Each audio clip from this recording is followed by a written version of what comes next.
Happy Tuesday, everybody. I started thinking about what I used to do on the blog.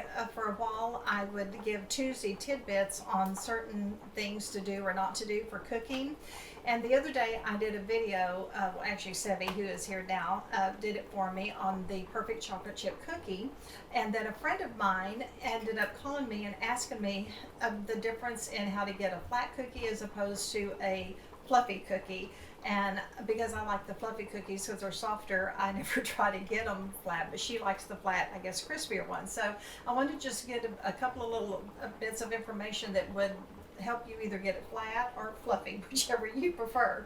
And thank you, Sevi, for coming back over. It's been a couple of weeks since he's been here because Sevi has a girlfriend now, so I'm not the first woman in his life anymore. I think somebody else stole his heart for a while. So anyway, but thank you, Sevi, for coming over today and doing this for me. Anyway, when Bonnie called, we started talking about the difference in butters and in flour and how you're measuring for the cookies. And so I wanted to give y'all just a couple of different things. On flour, I never sift it when I'm adding it to recipes unless it's like for a macaroon or something like that. But for just cookies and cakes, what I do is I have a huge canister of flour here. I stir it like this just with a knife and get it loose. And like on the chocolate chip cookie recipe, it calls for 2 1/4 cups of flour.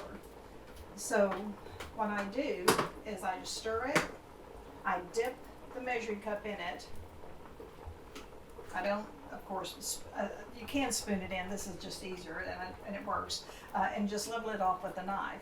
And so I just do that with every, it's 2 1/4 cups, so I would get 2 1/4 cups of the flour. And because she was, I think, either sifting it or just not stirring her flour, it tends to, you get more in the cup if you're not stirring it to kind of loosen it up a little bit. So that made her have a little bit more flour than the recipe called for, simply because she wasn't loosening up the flour before she dipped the measuring cup in there. And then this is weird. Today we actually kind of had a panic attack because I looked in the refrigerator and I only had about a pound of butter. So I ran to Costco, got about 8 more pounds of butter. So I'm good to go now. But anyway, I started remembering what a lady had told me years ago about the difference in butters. And some of the store brands have a little bit more water in them than better brands of butter. So I did just start looking it up, and I never noticed this before. There's grades on the butter. This is Costco, and it's grade US grade AA. So I just looked up the information about the different grades, and apparently grade AA is better than grade A or grade B. And the lower the grade, the more water it has in it. So depending on your butter, you want to always be sure it's either grade A or grade AA. And then when you start reading the comments about it, several people remarked that when trying to make like a brown butter cookie or brown butter frosting, whatever, they never could get the frosting, or excuse me, the butter to brown.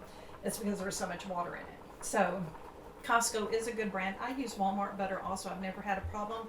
But what I do is when I'm making cookies, instead of putting a whole batch of cookies on the baking sheet, I put 3 scoops on there. I bake those, see how they do. If they're the consistency I want of a cookie, I like the fluffy, soft ones, then I know it's okay. But if for some reason they're too runny and they're too flat for my liking, I know I need to add a little bit more flour to it before I continue baking the rest of the recipe. So those are just a couple of little things that you might want to think about the next time you're making cookies, because it does make a difference in the butter and the amount of water in the butter, and also the flour and how you're dipping it out into your bowls. So hope these help a little bit on answering some of the questions you have on why your cookies might be turning out a certain way. And if you have any other questions, just text me, holler at me, email me, whatever, and we'll see what we can do. Thank y'all. Have a great Tuesday. Bye.